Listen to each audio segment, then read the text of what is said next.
Time is rolling away for all of us at the same pace. If you sit, it rolls away, if you sleep, it rolls away, if you do something, it goes away, if you don't do anything, it goes away. You're happy or miserable, it goes away. Time is running out for all of us. So it's only the energy that you can do different things with. If you bring your energies to a certain level of intensity and possibility, what somebody does in 10 years, you may do it in 1 year. This means if you live here for 100 years, it feels like in people's impact that you've created, it feels like you lived here for 1,000 years, simply because you have managed your life energies in a certain way. So for me, a human being impactful means, how conscious have you become? This is very important. Because if you're in compulsive cycles, then your energy gets wasted in so many things. If you observe people in a day, let's take 24 hours, in that anyway most people by prescription in America they sleep for 8 hours So 8 hours means 1/3 of life is gone. In the remaining 2/3 they have to eat, they have to, shower, bathroom, this, that, all this, another 2-3 hours gone. So literally 50% of life is gone, daily basis, just for basic maintenance of this life. 50% of the time is gone in maintenance, remaining 50% what they have. If you look at every single move that they may make with their body, their thought process, their emotions, you will see a whole lot of it is happening in compulsive cycles. Or in other words, if you are little sensitive to life, you will realize you are the biggest issue in your life. You are never the issue in your life. I'm not the issue. My thought, my emotion, my body is never the issue. My thought, my emotion, my energy and my body are my instruments of function. They are not impediments in my life. But I would say for 90% of the human beings, their own body, then the compulsions of the body, the compulsions of their thought, the compulsions of their emotions are ruling them most of the time. So when you yourself are a problem, well, you're on self-help.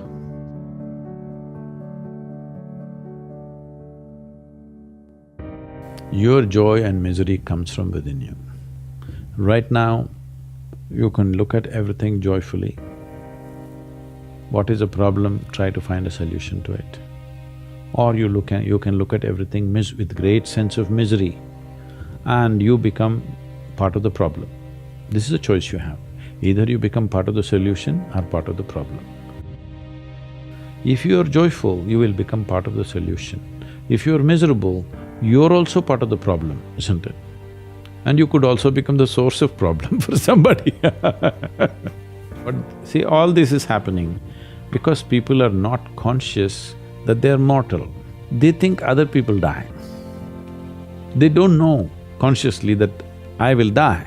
As I sit here, my clock is ticking away. What is ticking away is not the clock, life is just ticking away.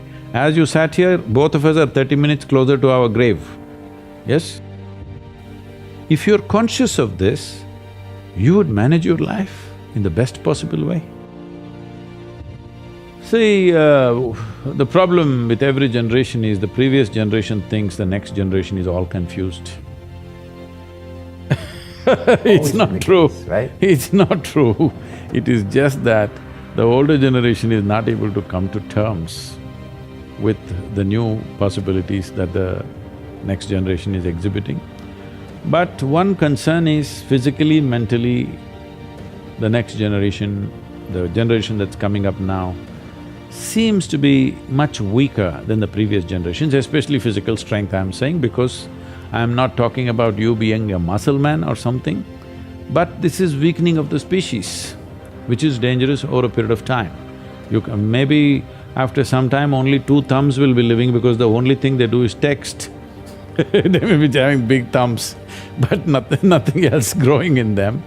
So I feel the youth of today should get little more in terms of physical activity, little more into nature, maybe climb a mountain, maybe swim in the lake. How will a young person gain strength, courage, learn to handle many things if you don't do something little unpredictable. See, all human experience comes from within, isn't it? I don't know what kind of geniuses thought these things. I know in America there must be a million books telling you how to, milk happiness from something else or somebody else but all human experience is generated from within. What comes from within you must be the way you want it, isn't it? Isn't that simple enough, I'm asking? What comes from around you may not be the way you want it, but what comes from within you must be the way you want it. If whatever happens within you the way you want it, will you be blissed out or miserable? When you understand life as a race, if you're in a race, what's the objective? You must reach the finish line quick, isn't it?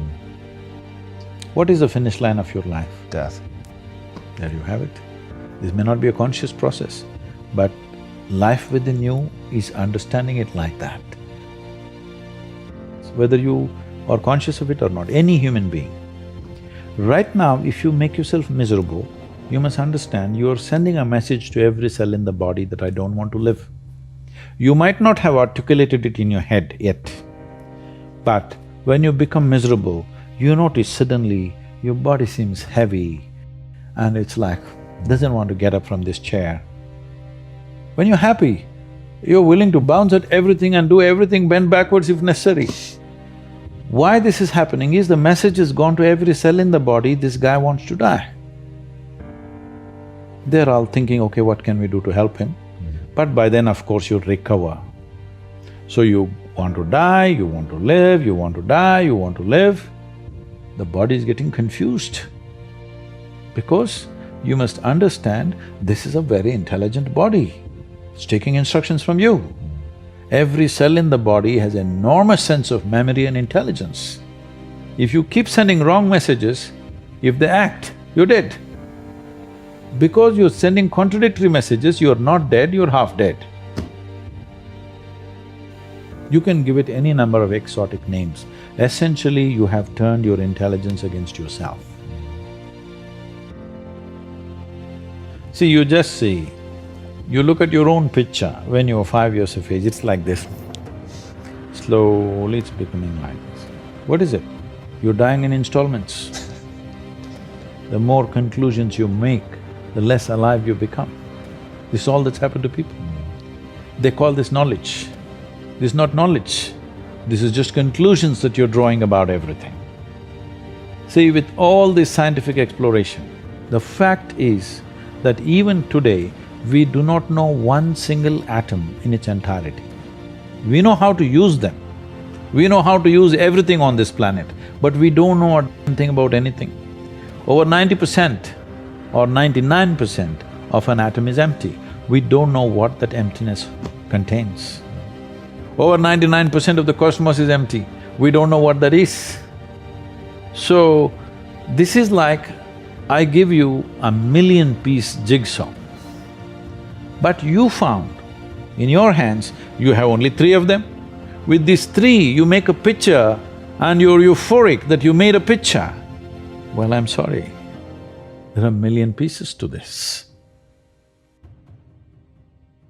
I'm not interested in how much somebody is doing. I'm very interested in how they're doing it, because that's what changes the quality of who we are. Because the content of our life will not change our life. It is the context of our life which changes our life.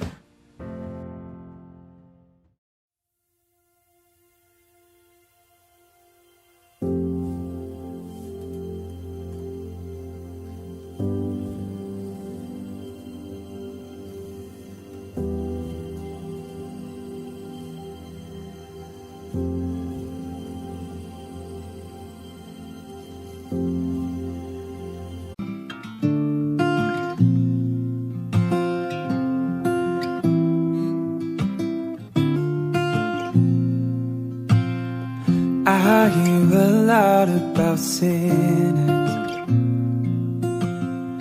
Don't think that I'll be the same,